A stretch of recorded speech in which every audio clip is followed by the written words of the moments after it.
साप याविषयी माहिती सांगत आहे। या सापाचे इंग्रजी नाव कॉमन कॅट स्नेक असे आहे।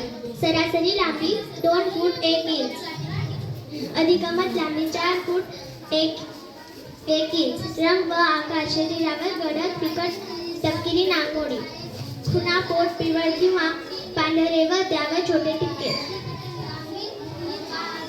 ठिपके, डोक्यावर बाणा आकृती खूण, डोळे मांजरांसारखे, डोळ्यांमध्ये उभी बाहुली, डोळ्यांमागे गडद तपकिरी रेष। प्रजनन बारी झाडांच्या ढोलीत साधारण 3-10 अंडी घालते। भक्ष्य पाली, बेडूक, उंदीर आणि छोटे पक्षी खाते। वास्तव्य जंगले, खेडी, सहसा झाडांवर, गवताळ भागात किंवा झाडांझुडपात आढळतो। वैशिष्ट्य: निशाचा डबचला गेला असता हल्ला करण्यापूर्वी डोक्यावर उचलतो आणि शेपूट जोरात हलवतो। हा साप निमविषारी आहे। निमविषारी म्हणजे जास्त विषारीही नाही आणि बिनविषारीही नाही। धन्यवाद।